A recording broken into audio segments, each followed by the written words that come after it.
Good afternoon. Bringing out the big guns today. Since President Trump took office, the economy has created nearly 3 million jobs and the unemployment rate has fallen to 3.8%, matching the lowest level in nearly 50 years. The Bureau of Labor Statistics reported today that job openings hit a record high of 6.7 million in April, meaning job openings outnumber those that are unemployed. American workers looking for new opportunities are finding them because of this president's policies of lower taxes, deregulation, and fair and reciprocal trade. America's economic potential has been unleashed. I've invited the chairman of the President's Council of Economic Advisors, Kevin Hassett, to join us today and offer more details about the growing economy and take your questions on this topic. After that, I'll be happy to come up and take questions on news of the day. Thanks. Thank you. Thank you, Sarah. And, I watch these things a lot, and I was noticing that not everybody's always in the best mood. And so I told Sarah, what you guys need are some charts, right? And so we've got some charts for you today. And yeah, I know. Yeah, I could see. There are a lot of nodding people. Okay, so I think that Sarah said it best, that we're in, as the president has tweeted, one of the best economies I've seen in my career. And that there are a number of facts that have developed over the last few months that are, I think, confirming some of the stuff we talked about last fall when we talked about, it was maybe November, the tax bill and the economic impact that the tax bill might have on the economy. In addition, the president has pursued a trade agenda and deregulation, and we're beginning to see the effects of all of this in the data. And the first slide, if we can get it, is one of my favorite ways to just look at a summary of how the economy is doing is to look at the GDP growth over the previous year. And you might recall when President Trump ran for office and when he came in and when I first started at CEA almost a year ago, that we were looking ahead to 3% growth, and everybody said, no, we've got a new normal, those blue lines which you see during the Obama years, where we've got growth in the ones, maybe up to 2 if we're lucky, but we could never get 3% growth again. Well, in the latest data that we have, we've got growth year over year that's just a smidgen less than 3%. And the Atlanta Fed GDP Now number right now is that second quarter GDP will be high enough to make the year over year growth about 3.1 or 3.2. And so if you look at this chart, you can see that there's been a clear trend break and that we've gone from a new normal of low growth to just normal, which is the 3% growth that Americans used to expect. Could I have the next slide, please? In this chart, I want to show something that we again talked about in the fall, which is that one of the reasons why we had such low growth in the previous administration is it was so anti-business, and it was basically discouraging capital formation in the U.S. with inappropriate tax policy and high regulation.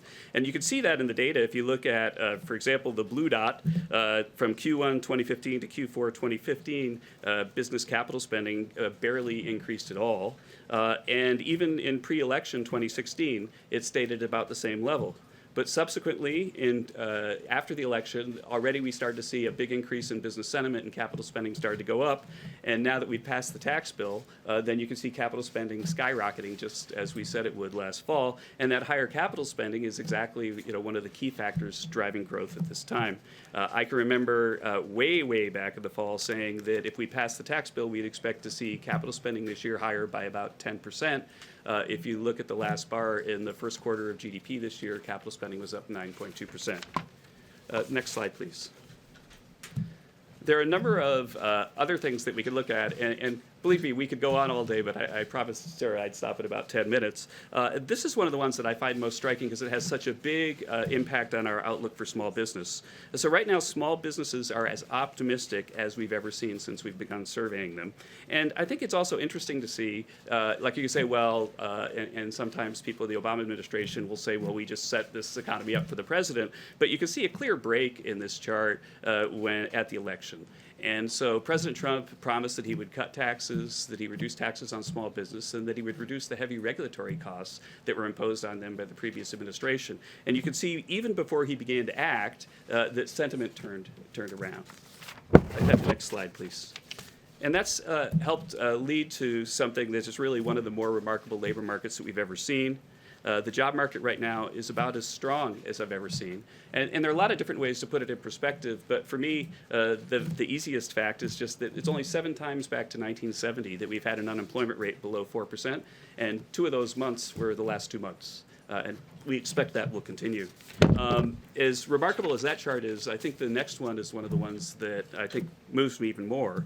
The next chart shows the gap between the unemployment rate of white workers and black workers. And you can see that the gap between the unemployment rate for black workers and white workers has gone to an all-time low, and it's maybe about a third what it was on average during the Obama administration. And of course, we want that gap to get all the way down to zero, but we've made a tremendous amount of progress because President Trump's are working to heat up the economy. The next chart for a person who loves economic data is really my favorite because you rarely ever see anything that is the best since the Second World War in economic data. And this chart shows that the initial claims for unemployment insurance, which is those people who have the really bad news that they lost their job and then show up at the unemployment office to collect their unemployment insurance, that as a share of the workforce, they're the lowest they've been since the Second World War. And so, really one of the worst, most disruptive things that can happen to a person's life is to lose their job. Right now, there's never been a better economy for this since the Second World War. I've got one more chart, and then we'll open up for questions. And the last chart is something that the president tweeted about, and this is just a chart of what's happened to Americans' wealth since the president was elected. This is how much money they've got in their checking accounts, their saving accounts, what the value of their house is, and of course the value of equity markets. And you can see that since the president was elected, that Americans' wealth has increased by $7 trillion. And I would guess that when we see the data over the next coming quarters, that we're going to cross the 100 trillion mark for Americans' wealth. And so it's very clear that the president's economic policies are working, but I think that the most important thing is that they're working for America's workers, that America's workers are being laid off at the lowest pace that we've ever seen, and wage growth, which we didn't include in the chart, is also taking off as well. With that, I'll open up for a few questions. I promised Sarah that I would keep it at 3 or 4 or something like that, and I'll start with Robertson, and then I'll work back.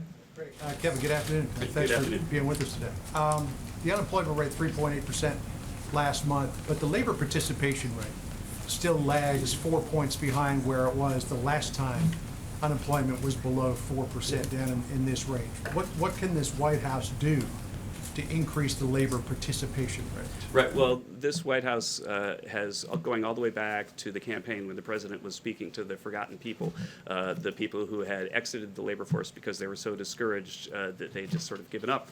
And we said that we don't believe the story that was being pushed by the previous administration, that there's no hope for you. We think that you should get back into the labor force. As of, I did this calculation as of the last jobs report. I haven't updated it for this jobs report, but as of the last jobs report, 900,000 people, 900,000 Americans who are out of the labor force have gotten a job since President Trump took office.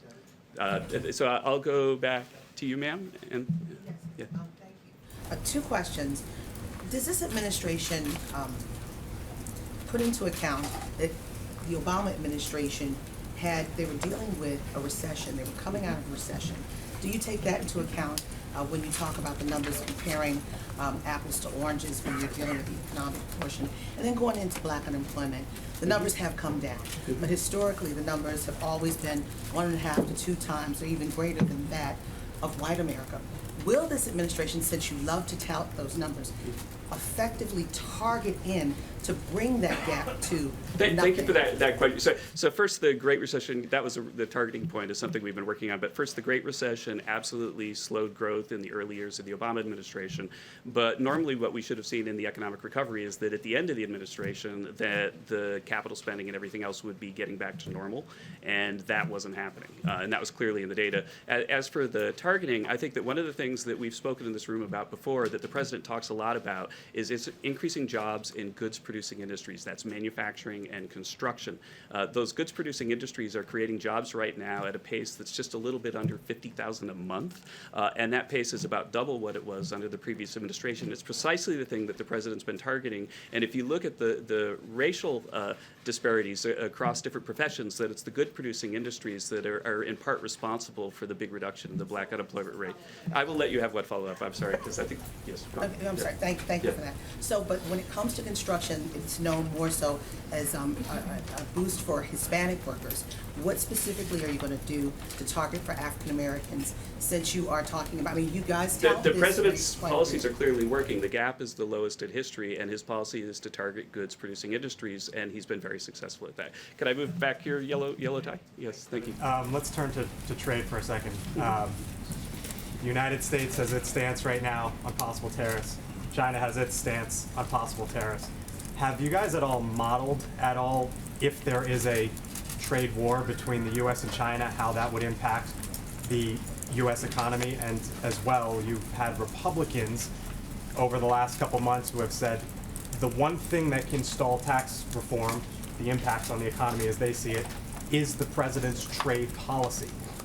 Are they onto something there? Look, the economic report of the president that we put out a few months ago documented something the president has talked about, I think, very emotionally at times, going all the way back to the campaign, which is that our trade deals are very asymmetric, that our markets are really open to the imports from other countries, but a lot of other countries have asymmetric treatment of us. And so, for example, in Europe, they have a 10% tariff on cars, and we have a 2.5% tariff.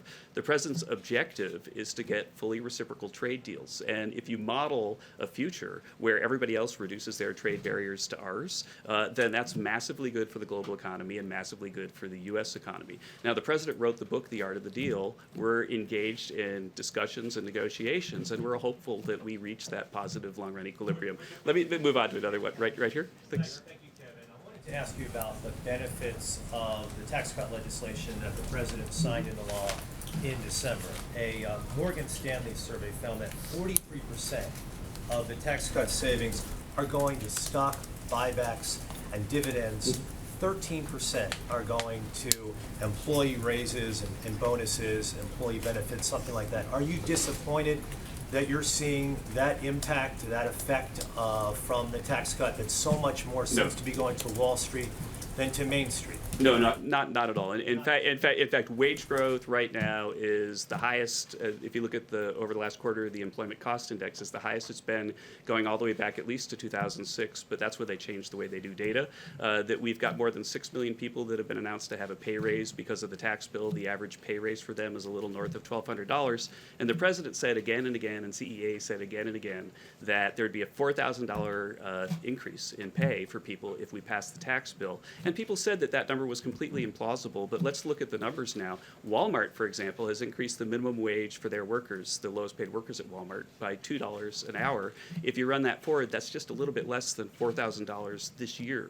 And so if the lowest paid people at Walmart are getting the $4,000 the president has promised, then of course we're not disappointed in the wage data. Could I have a question over here? If it's going to Wall Street than to Main Street, Kevin? Just to follow up on the question that was asked earlier, tariffs. Do you predict, and it was the trade question, I guess, that Blake was asking, following up on, there's always a prediction that increased tariffs will depress the economy. What the president is engaged in, do you foresee any problems with the tariffs that he's implemented, and what would be your reaction to it? I think that the president is pushing our trading partners hard to make their deals fair for America's workers, and that's his objective, and there are ongoing discussions right now. And you know, I know a lot of other presidents. I was over here at one point as an outsider coming to talk to President Obama's team about this. A lot of other presidents have wanted to make better deals and failed, and this president is not going to fail at that. He's going to make better deals. Would that depress the economy, higher tariffs? Do you admit that could cause problems with the economy? We expect that this is going to work out well, and that we're going to get fair trade deals. Could I have back there the fellow? Yeah, thanks. Thanks. Just following up on that a little bit. What you said here and what the president said also is that talking about tariffs would be more of a negotiating tactic as much as anything.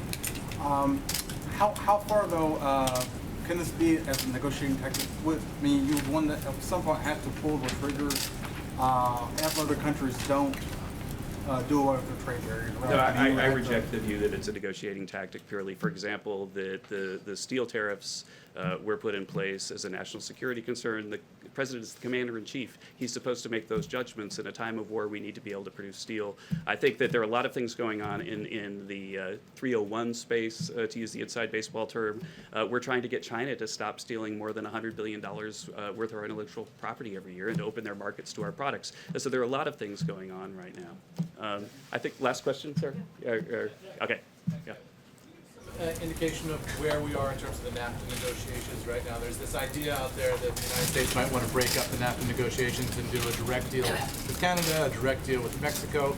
Is that the right approach, and what do you think is coming first? I think that the president's approach is to negotiate with Mexico and to negotiate with Canada and to make better deals.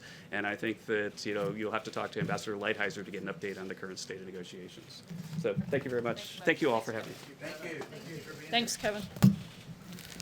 Lastly, one additional update. The President and the administration applaud Senator Majority Leader McConnell and his decision to cancel the majority of the August recess and remain in session. There has been historic obstruction by Senate Democrats, and there is a long to-do list, including important nominations and appropriations bills that we hope they can get taken care of. And with that, I will take your questions. Jonathan. Sarah, on the president's decision to disinvite the Eagles, he's suggesting this is about the national anthem. Is the president aware that not a single player on the Eagles through the entire season knelt for the national anthem?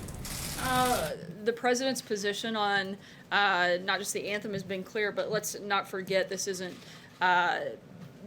There were 80 members of the Eagles organization that RSVP'd and committed to attend this event as recently as Friday, as well as over 1,000 fans of the Eagles organization. And the Eagles are the ones that tried to change their commitment at the 11th hour. And the president, frankly, thinks that the fans deserve better than that. And therefore, we changed the ceremony to be a focus on celebrating our great country. Why is he Pamela? acting like this is about the national anthem? And is he concerned that we heard from Steph Curry and from LeBron James the suggestion that whoever wins the NBA championship, they're unlikely to be here? Is this about something more than the national anthem? Something other than the national anthem? Look, if this wasn't a political stunt by the Eagles franchise, then they wouldn't have planned to attend the event and then backed out at the last minute. And if it wasn't a political stunt, then they wouldn't have attempted to reschedule the visit when they knew that the president was going to be overseas. And if this wasn't a political stunt, they wouldn't have waited until Monday, well after 1,000 of their fans had traveled and taken time out of their schedules to offer only a tiny handful of representatives to attend the event. Pamela? To be clear on that point, this isn't about the national anthem, it's about so few players coming in the end, correct? Certainly the president has been very clear what his position is in regards to the national anthem. We've never wavered on that. The president thinks that people should stand for the national anthem, particularly when it comes to the NFL. It's not about a particular team. It's about having pride in our country and about being respectful to the men and women who have fought and died to preserve our country. In terms of this, the Eagles are the ones that changed their commitment at the last minute. The president felt it was appropriate to change the event to be a ceremony to celebrate our country. Just to follow up, Sarah, Catherine, really sorry, I'm important gonna on keep yesterday going. on the statement that you made, you referred us to the outside counsel on the Don Jr. statement that the president was involved in. The outside counsel did weigh in, saying that yes, the president did dictate the statement. Rudy Giuliani was on CNN saying it was a mistake to say that the president didn't dictate it. So do you want to correct the record on your statement from August when you said he certainly didn't dictate? Once again, I'm not going to go into detail and go into a back and forth. And I know that you guys would love to engage on matters of conversations between the special counsel and the outside counsel, but we've purposefully walled off, and I'm not going to comment on the outside counsel. Outside counsel in August as well, but you still talked about it. So why can't you correct the record now? Again, I'm not going to answer questions that deal specifically with conversations between the outside counsel and the special counsel. Not to answer the question? Again, I am not going to get into a back and forth with you on that, and I'd refer you to the outside counsel. Catherine. So President Trump won Pennsylvania by a narrow margin. The GOP is looking to pick up a Senate seat there. Does he risk alienating key voters in that state by both by disinviting Eagles, but also by the statement that the team abandoned the fans? Certainly, we would hope that all of the people of Pennsylvania would share the president's commitment to the national anthem and the pride that we have in our country, and certainly not meant to be a slight to anyone, but frankly, a reaffirmation of what a great country that we live in, and to stand for the national anthem is something the president has been very clear on. Sarah? Thank you, Sarah. On Thursday, Prime Minister Abe will be hearing the president. What will be on his agenda going into the meeting in terms of will they discuss trade issues? And the president said the other day that Japan, China, and South Korea can provide economic assistance to North Korea. And does the president plan to raise this issue with Prime Minister Abe? I'm not going to get ahead of the president's meeting with the prime minister, but we certainly anticipate the summit with North Korea that will be next week to come up, as well as trade issues and other matters, and we'll be happy to provide a readout, and the president will speak to that tomorrow. Josh? Sorry, I'm going to keep going. Josh, go ahead. EPA Administrator Scott Pruitt asking we reported today to help his wife get a Chick-fil-A franchise. Does the president think that's ethical behavior? I haven't spoken with the president about that since that report came out. I have Matthew? one follow-up for you, Sarah. Back to her question. I'm asking really about the special counsel, the outside counsel. The only question is, do you think your statement in August was accurate? Your statement, not this. Was your statement accurate or inaccurate? Again, I know you want to get me into a back and forth with you on this conversation. Back and forth. You said something. We just want to know if it was accurate or not. Was Look, I the know your statement goal accurate? is to engage me in a conversation about matters dealing with the outside counsel, and I'm not going to do that today. Not about the outside counsel. You said something from the podium. Was it accurate or not? That's all we Again, want to know. I work day in, day out, and I believe, frankly, with the majority of you here in the room, I think you all know I'm an honest person who works extremely hard to provide you with accurate information at all times. I'm going to continue to do that, but I'm not going to engage on matters that deal with the outside counsel. Justin? I wanted to ask about OMB, but just to follow on this quickly, and I think you were asked the question earlier, is the reason that you're unwilling to engage on this because either you have already or you anticipate yourself having to talk to the special counsel about this statement? It's because the appropriate venue for these questions to be addressed would be through the outside counsel, and that's why I would refer you to them to answer them. So on OMB, they issued a revised rescission request today, and it withdrew the proposed cuts on Hurricane Sandy recovery funds, Ebola funding.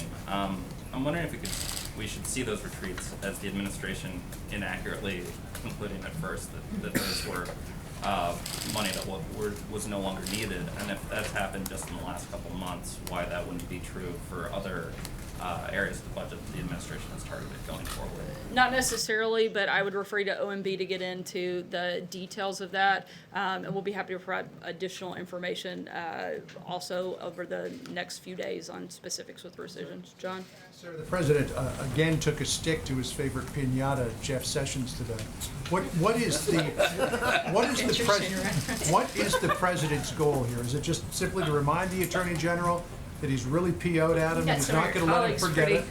Is he trying to get him to quit? Is he trying to emasculate him, holding him up? I mean, what is the president trying to do? Look, the president's made his position on this extremely clear, and I don't have anything to add beyond that. Sager, just because you laughed the hardest at John's joke, I feel like you earned the right for the next question. Sarah, the president tweeted today that he was concerned that the FBI was weakening or slow-walking the DOJ and IG investigation into the Hillary Clinton email investigation handled by FBI Director James Comey. What is he basing that concern on? Is it based on conversations that he's had with FBI personnel currently, or is it simply an observation based on the past? Look, I think the president would like to see this process move faster. They've been obsessed with a number of other issues in which they've spent a great deal of time on. I think he'd like to see some of that spread out and some time spent on that. Does he think it's appropriate to encourage the Inspector General to release it based on his timeline rather than their own? The president wants full transparency in this process, but he also wants it to be expedited and completed quickly on all fronts. Andrew? Thanks, Sarah. I wanted to follow up on Josh's question and Sarah's question, but in a larger sense. The president, whether it's on his Twitter account or otherwise, keeps saying things that are not borne out by the facts, whether it is the Eagles thing is about the national anthem, or we got $6 billion for opioids and getting rid of that scourge that's taken over our country, and the numbers are way down. We have thousands of immigration judges. And so the president keeps saying things that aren't true. And this thing with dictating the statement. What's the question? Sorry, Andrew. We could get there. Why, if things that you keep saying from the podium turn out to not be true, and things the president keeps saying in a number of venues keep turning out not to be true, why should we be able to trust that the information we're getting from this administration is accurate? And more importantly, why should Americans be able to trust that what they hear from this White House is always the truth? once again, I don't know how many times I have to address this, but I work every single day to give you accurate and up-to-date information, and I'm going to continue to do that. Frankly, I think my credibility is probably higher than the media's, and I think that in large part that's because you guys spend more of your time focused on attacking the president instead of reporting the news. I think that if you spent a little bit more time reporting the news instead of trying to tear me down, you might actually see that we're working hard trying to provide you good information and trying to provide that same good information to the American people. John? Sorry, Andrew, I gave you quite a bit of time. John, go ahead. Thanks a lot, Sarah. I just wanted to get your reaction, the administration's reaction to a statement that was put out by a player on the Eagles, Malcolm Jenkins. He's a strong safety on the Philadelphia Eagles, very well respected on the team and throughout the league. He put out a statement today in which he said that the decision that was made by the president to cancel this event celebrating the Super Bowl victory by the Eagles paints the picture that these players are anti-America, anti-flag, and anti-military. What is your response to what Malcolm Jenkins put out in a statement today? I've addressed this a few times. Again, the Eagles were the ones that committed to an event on Friday. They submitted over 80 members of the Eagles franchise for the event, along with over 1,000 fans to participate. And it was the Eagles organization that tried to change their commitment at the 11th hour. If this wasn't a political stunt, then they wouldn't have planned to attend the event and then backed out. If it wasn't a political stunt, they wouldn't have attempted to reschedule an event for when they knew that the president would be out of the country, and they wouldn't have waited until the very last minute to make these changes if this wasn't about some type of political statement that they were trying to make towards this president. Cecilia? Are you saying that the president bears zero responsibility in this cancellation? This is a president who called NFL players SOBs, who implied that some players who don't stand for the national anthem do not belong in this country. Does he bear zero responsibility for players like the Warriors and the Cavs not wanting to come and the Eagles bailing on this? The president his position hasn't changed on this throughout the process, and the president's position was very clearly stated in a number of forums and venues, and the Eagles made the commitment to come and to be part of that event well after the president had established his feelings in regards to the national anthem. And once again, they made that change at the last minute, not the president. He's the one that has been completely consistent in his viewpoint when it comes to this. Steve? Sarah, the president last year broke with recent tradition and did not host an iftar dinner. Is the president hosting such a dinner this year, and can you tell us how the invitees were selected? He is hosting a dinner tomorrow evening. There will be roughly, I believe, about 30 to 40 different attendees. I'd be happy to provide you with more specifics, but I believe that it takes place around 8:45 tomorrow evening.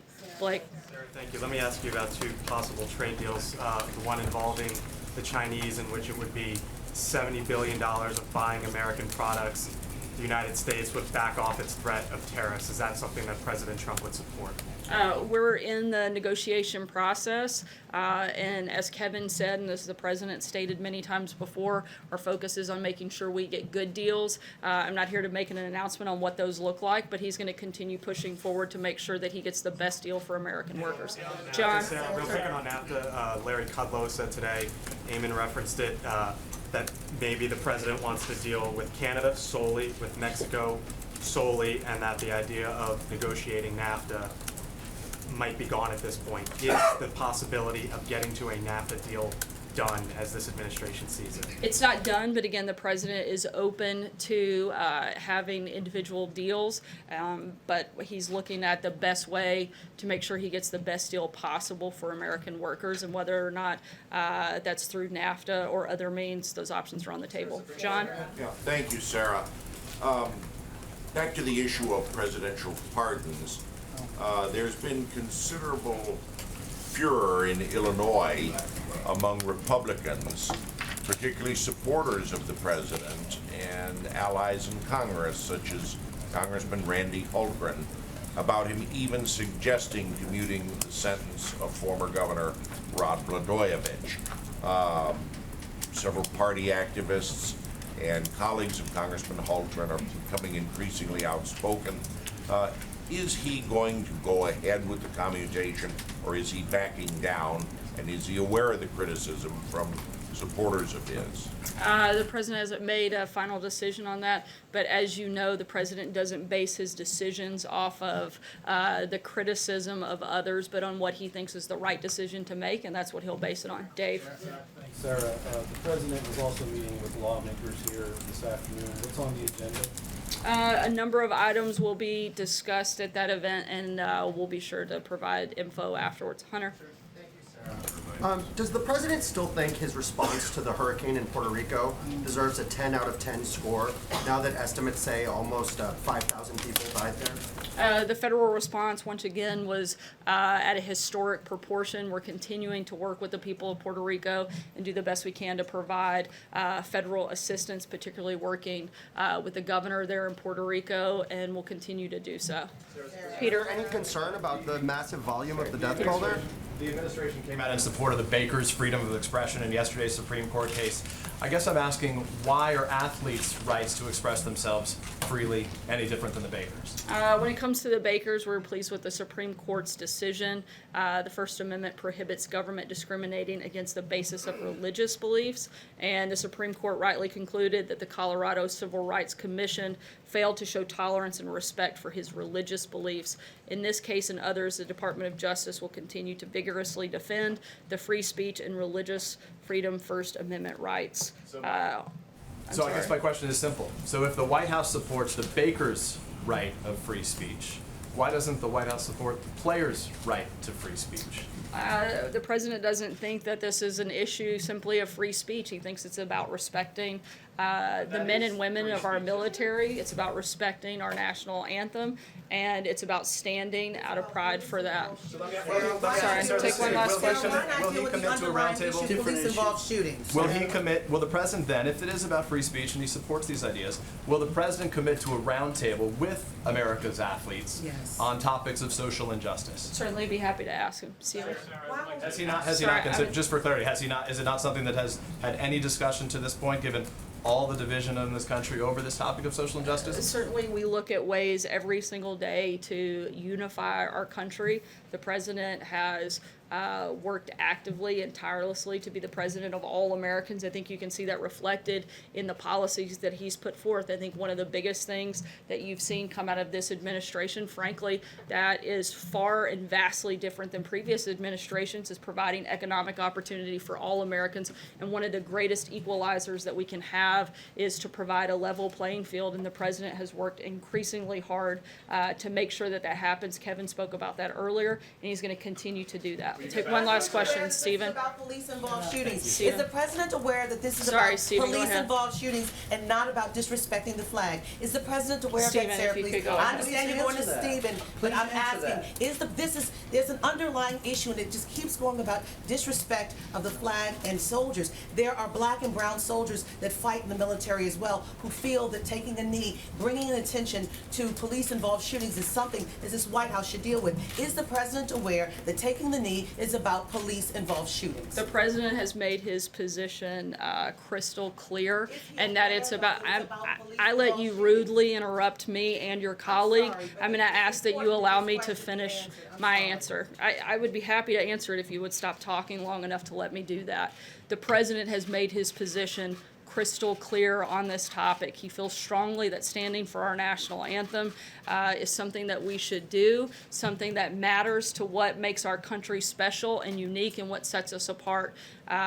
He's not going to waver on that, and he's not going to apologize for it. And frankly, more than 70% of Americans agree with him on that matter. If you go back to what the original intent was, this has been made a political argument of which the president is not going to back down from, and he's been clear on it. Stephen, last question.